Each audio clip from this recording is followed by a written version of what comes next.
సత్య టాక్స్కి స్వాగతం. నేను సత్యనారాయణ. ఇప్పుడు తమిళనాడులో ఇప్పుడు ఉత్సాహంగా రాజకీయాల్లోకి వస్తున్న సినిమా నటుడు విజయ్కి సంబంధించిన టీవీకే పార్టీ ర్యాలీలో 40 మంది చనిపోయారు.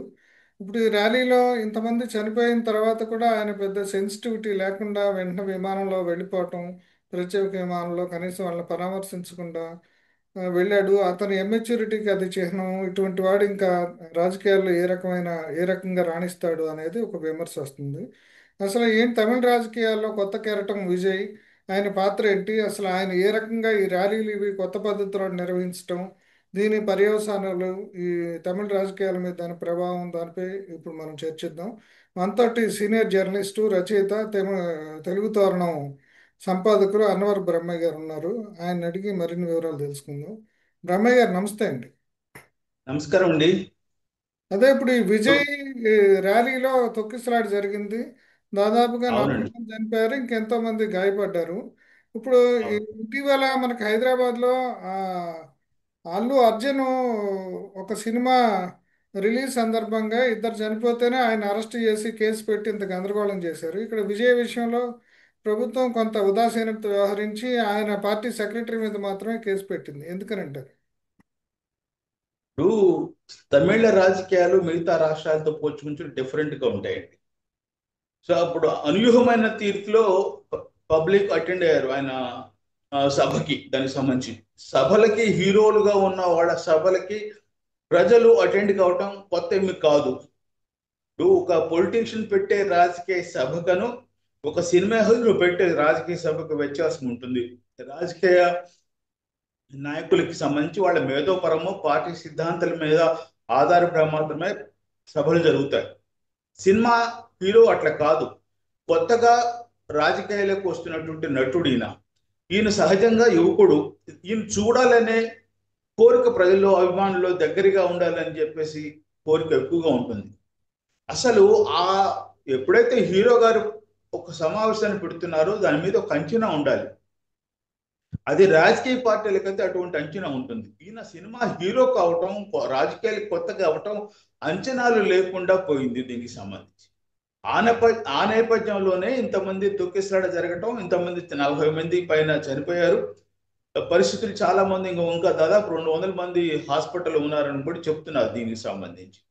సో కావాలంటే ముందు ఆలోచన లేకపోవటం, ఇట్లా ఇంత పెద్ద మొత్తంలో ప్రజలు వస్తారని చెప్పేసి పోలీసులు కూడా అంచనా వేయకపోవటం, అంటే ఈ ఇక్కడ రెండు పోలీసులు వైఫల్యం కాకుండా ఇక్కడ ఇంకొకటి చెప్తానండి. ఏంటంటే ఇంతకుముందు ఎంజీఆర్ కానీ జయలలిత కానీ ఒక మీటింగ్లు ఇట్లాంటివి పెట్టిన సందర్భాల్లో అక్కడ వాళ్ళకి ఒక క్యాడర్ ఉండేది, వాళ్ళకి ఒక మెచ్యూరిటీ ఉన్న లీడర్షిప్ ఉండేది. ఇప్పుడు ఈయన పూర్తిగా సినిమా గ్లామర్ తోటి, అంటే సోషల్ మీడియాలో, వాట్సాప్లో, వీటిలో వాటిలో ఈయన ఎక్కడి నుంచి వస్తాడో అక్కడ రాగానే అక్కడికక్కడే ప్రచారం చేయటం, అక్కడికక్కడే హడావుడి క్రియేట్ చేయటం అనే కొత్త పద్ధతులు. అంటే ఇది ఒక రకంగా చెప్పాలంటే జంజెడ్ రాజకీయాలు అనే మనం విప్లవం, అక్కడ జంజెడ్ విప్లవం అన్నట్టు ఇటు జంజెడ్ రాజకీయాలను దీంతో అసలు అంచనా వేయటం, ఈ కొత్త ప్రచార వ్యూహాన్ని తగిన విధంగా ఇప్పుడు పోలీసులు కూడా ఏమి చేయలేకపోతున్నారు అనేది ఒక విమర్శ వచ్చింది. ఇప్పుడు మీరు చెప్తున్నది నిజం. మెచ్యూరిటీ లేకపోవటం, గతంలో ఉన్న అనుభవాలతో చూసుకుంటే నీకు మెచ్యూరిటీ లేదు, అది మనకు స్పష్టంగా కనిపిస్తోంది.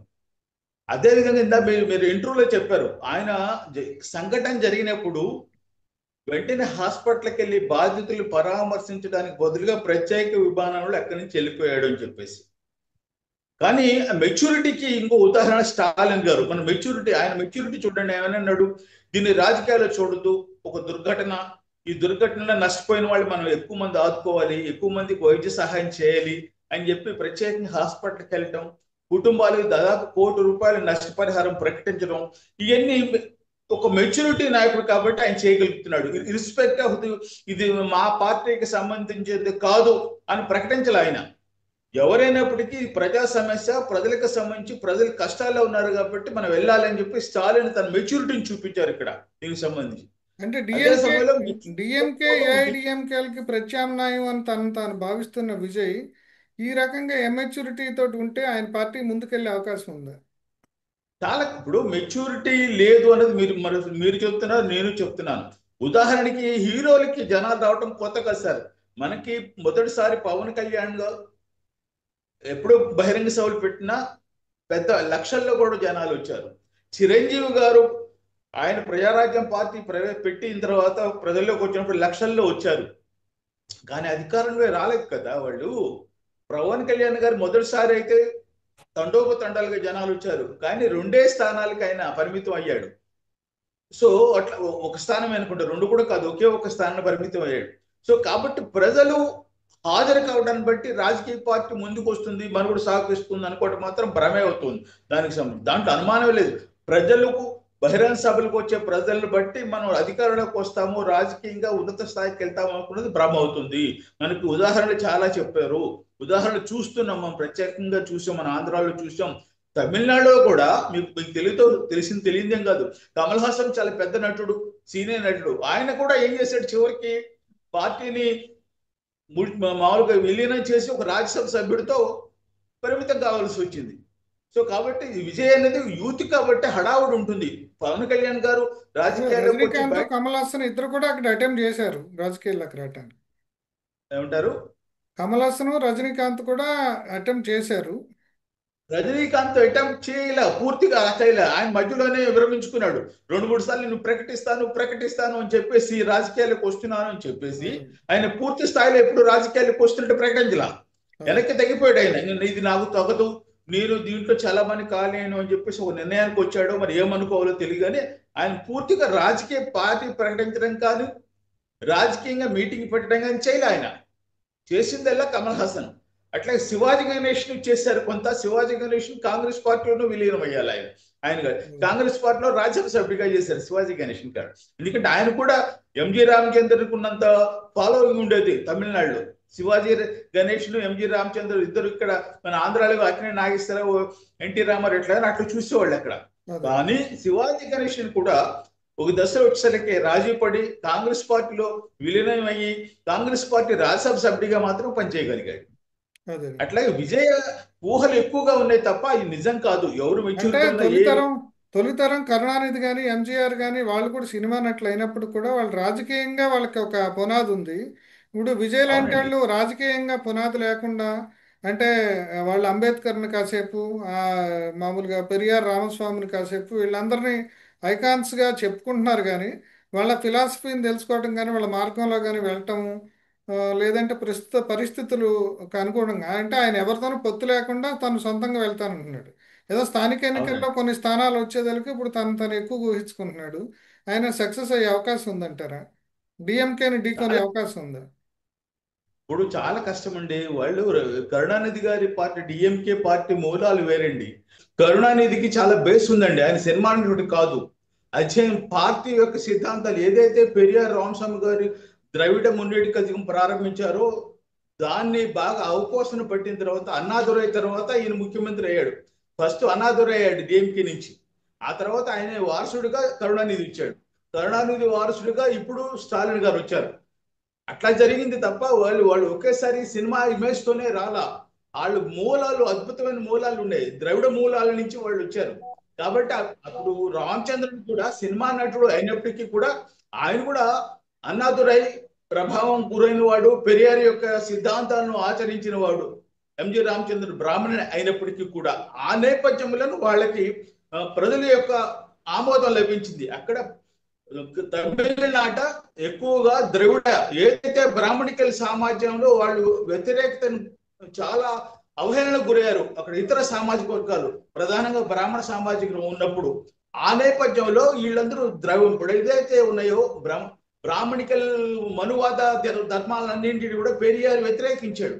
ఆ నేపథ్యంలో ప్రజలు అందరూ మమేకమయ్యారు పెరియార్ సిద్ధాంతాలకి. మరి ఎన్టీఆర్ విషయం ఏమంటారు? ఎన్టీఆర్ కి రాజకీయాలు ఏం తెలియదు అంటారు. ఆయన న్యూస్ పేపర్ కూడా చదివేవాడు కాదంటారు. ఆయన సడన్ గా అధికారంలోకి వచ్చింది. ఎన్టీఆర్ రాజకీయాలు తెలియదు అంటారు కానీ అది నిజం కాదు. ఎన్టీఆర్ కూడా రాజకీయాలు తెలుసు. ఆయన న్యూస్ పేపర్ ఫాలో అయ్యేవాడు. చాలా మంది తెలియక ఆ రోజు అట్లా వ్యాఖ్యానం చేసేవాడు. రాజకీయాలు తెలుసు కాబట్టి ఆయన విజయభాస్కర్ రెడ్డి గారు ఉన్నప్పుడు రాజకీయాల్లో రావాలని ప్రయత్నం చేశారని చెప్పేసి కూడా వార్తలు వచ్చినాయి దానికి సంబంధించి. విజయభాస్కర్ రెడ్డి గారు తగిన విధంగా ఆయన్ని కలుపుకోలేదనే వార్తలు కూడా ఉన్నాయి దాని రామారావు గారిని. కానీ అదే సమయంలో పొలిటికల్ వ్యాక్యూమ్ ఉన్నది ఆంధ్రప్రదేశ్లో ఉన్నట్టు రాజకీయ నిశ్శబ్దాన్ని టంగుటూరు అంజయ్ గారు ముఖ్యమంత్రిగా ఉన్నప్పుడు సంజయ్ గాంధీ వచ్చినప్పుడు ఒక ఎటువంటి హోదా లేని సంజయ్ గాంధీ టంగుటూరు అంజయ్ గారిని ఏకవచనంతో సంబోధించటం చాలా ఇబ్బందికరంగా అవమానకరంగా మాట్లాడాడని తెలుగువారి యొక్క పరువు ప్రతిష్టలు పోయాయనే వాదన ముందుకు వచ్చింది. ఇట్లాంటి వాదనల నేపథ్యంలో తెలుగువారు తెలుగు భాషకి అస్తిత్వం నేపథ్యంలో తెలుగుదేశం పార్టీ ఉద్భవించింది. ఆ తర్వాత రెండో అంశం ఏంటంటే ప్రధానమైన అంశం అప్పటి కాంగ్రెస్ పార్టీ ఎస్సీలు ఎస్టీలు ఇతర వాళ్ళకే ప్రాధాన్యత ఇచ్చింది తప్ప బీసీలకు ఇవ్వలేదనే భావన బీసీ ప్రజలలో ఉన్నది. కాబట్టి ఎన్టీ రామారావు గారు వచ్చిన తర్వాత ఆయన ఏం చేశాడంటే ఈ తెలుగు భాషకు సంబంధించి అస్తిత్వంతో పాటుగా బీసీల యొక్క వాళ్ళ యొక్క సానుభూతిని పొందగలిగాడు. బీసీలు ఇప్పటి వరకు నిర్లక్ష్యానికి గురయ్యారు, నేను బీసీలకి తోడుగా ఉండడానికి రాజకీయాల్లోకి వచ్చాను అని ఆయన ప్రకటించడం ద్వారా బీసీ ప్రజలను ఆయన్ని హక్కును చేర్చుకొని ముందుకు రావడంలో రాజకీయంగా సక్సెస్ అయ్యాడు ఆయన. అదండి. ఇంకా ఫైనల్గా ఇప్పుడు విజయ్ ఇప్పుడు ఈ క్రౌడ్కి సంబంధించిన ఇటువంటి సినిమా యాక్టర్లు కమ్ రాజకీయ నాయకులు పెట్టే మీటింగుల్లో ఏ రకమైన జాగ్రత్తలు తీసుకోవాలి? ఇప్పుడు ముఖ్యంగా సోషల్ మీడియా యుగంలో అసలు ఎవరు ఎప్పుడు ఎక్కడికి వస్తారు, ఎంతమంది? ఎందుకంటే ఈయన వెరైటీగా ర్యాలీల సందర్భంగా జనాన్ని పిలవటము, అట్లాగే ఆలస్యంగా సభకు రావటం, అంటే స్ట్రాటజిక్గా గుంపుని అక్కడ జనసమ్మర్దం ఏర్పడేలాగా ఆయన స్ట్రాటజీ ఉంది, ప్రచార వ్యూహం. ఇట్లాంటి వ్యూహాల అవునండి. సందర్భంగా ఏం చేయాలి, ఏం జాగ్రత్తలు తీసుకోవాలంటారు? ఇవాళ విజయ్ గారు ఫిఫ్త్ జనరేషన్ చెందినటువంటి నాయకుడు, నటుడు కదా. చాలా ఎత్తుగడలు ఎలక్ట్రానిక్ మీడియాకి సంబంధించి సోషల్ మీడియా అట్లా డిజిటల్ మీడియాలో ఉపయోగించడం బాగా తెలిసిన వ్యక్తి.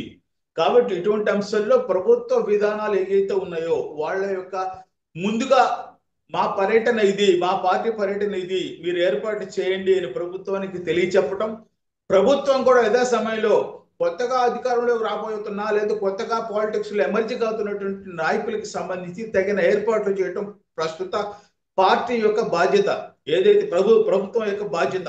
ఆ పోలీసులు ఆ మేరకు చర్యలు పరస్పరం ఎప్పుడైతే కలిసి ఈ యొక్క నిర్ణయాలు తీసుకొని ముందుకెళ్తారో ప్రజలకు నష్టం జరగకుండా ఉంటుంది. ప్రజలు సంక్షేమాన్ని కోరేవాళ్ళు కాబట్టి ఖచ్చితంగా ఇరువురు పోలీసు వ్యవస్థ అట్లాగే విజయ పార్టీకి చెందినటువంటి కార్యకర్తలు వాళ్ళందరూ కూడా సమన్వయంతో వెళ్తేనే ఇటువంటి ముందు ముందు జరగకుండా ఉంటాయి. Okay, thank you.